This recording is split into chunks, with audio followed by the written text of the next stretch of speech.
हमें उम्मीद है सुप्रीम कोर्ट और न्याय देगा। कोर्ट पर सबको भरोसा रखना चाहिए कि जब फाइनल वर्डिक्ट आएगा तो सबको न्याय मिलेगा। वक्फ संशोधन बिल पर सुप्रीम कोर्ट का अंतरिम आदेश आ चुका है। सर्वोच्च अदालत ने वक्फ कानून के कुछ प्रावधानों पर रोक लगाई है। इसके साथ ही कोर्ट ने कहा है कि पूरे कानून पर स्टे लगाने का कोई अधिकार नहीं है।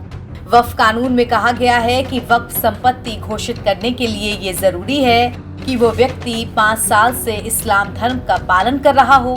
कोर्ट ने इस प्रावधान पर रोक लगा दी है। इसके साथ ही कुछ अन्य प्रावधानों पर भी रोक लगाई गई है। अब सुप्रीम कोर्ट के इस आदेश पर सपा प्रमुख अखिलेश यादव की पहली प्रतिक्रिया भी सामने आई है। अपनी प्रेस कॉन्फ्रेंस में मीडिया से बात करते हुए अखिलेश यादव ने कहा कि हमें और न्याय मिलने की उम्मीद है। तो ये तो पार्लियामेंट में हम लोग अपना पक्ष यही रख रहे थे कि वक्फ में हस्तक्षेप न करे सरकार। हमें उम्मीद है सुप्रीम कोर्ट और न्याय देगा और न्याय मिलेगा। सुप्रीम कोर्ट ने सोमवार को वक्फ कानून पर बड़ा फैसला सुनाते हुए कहा कि पूरे वक्फ कानून पर स्टे करने का कोई अधिकार नहीं है। अदालत ने कानून की कुछ धाराओं पर रोक लगाई। अदालत ने कहा कि वक्फ संपत्ति का फैसला कलेक्टर नहीं, ट्रिब्यूनल करेगा। शीर्ष अदालत ने अपने फैसले में कहा कि 11 सदस्यीय बोर्ड का सीईओ भी मुस्लिम होना चाहिए। वक्फ बोर्ड में 3 से ज्यादा गैर मुस्लिम सदस्य नहीं होंगे। अदालत ने कहा कि कलेक्टर वक्फ संपत्ति का फैसला नहीं कर सकते, ये सब ट्रिब्यूनल के पास जाना चाहिए।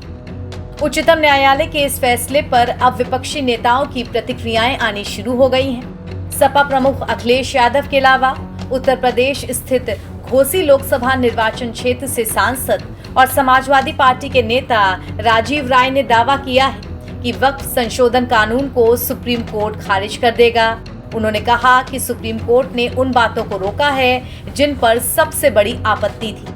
उम्मीद है कि अब अंतिम फैसला आएगा जो सबके हित में होगा। मेरी जानकारी में 3 मुख्य बिंदुओं पर रोक लगाया है और जैसा कि आपने कहा इंटरिम फैसला है, तो प्राइमा फेसी तो सुप्रीम कोर्ट ने समझा ये कि जो कानून लाया गया था ये किसी खास इंटेंशन से लाया गया था, वो गलत था, अन्याय था और लेट से अगर पूरा वर्डिक्ट आएगा तब तक हो सकता है बहुत ज्यादा डैमेज हो चुका हो। तो इनिशियल इंजंक्शन जो भी मिला है, कोर्ट पर सबको भरोसा रखना चाहिए कि जब फाइनल वर्डिक्ट आएगा तो सबको न्याय मिलेगा। लेकिन जो अपोजिशन पार्टी थे, खासतौर से जो पिटिशनर थे, वो लोग खुश हैं कि कहीं ना कहीं राहत कुछ तो मिली है। स्वाभाविक है, मैं भी वही बोला हूँ ना कि कम से कम जो मेन 3 बिंदु थे जो खतरनाक थे, जिन पर सबसे ज्यादा अपोजिशन था, उसको तो सुप्रीम कोर्ट ने प्राइमा फेसी स्वीकार किया है।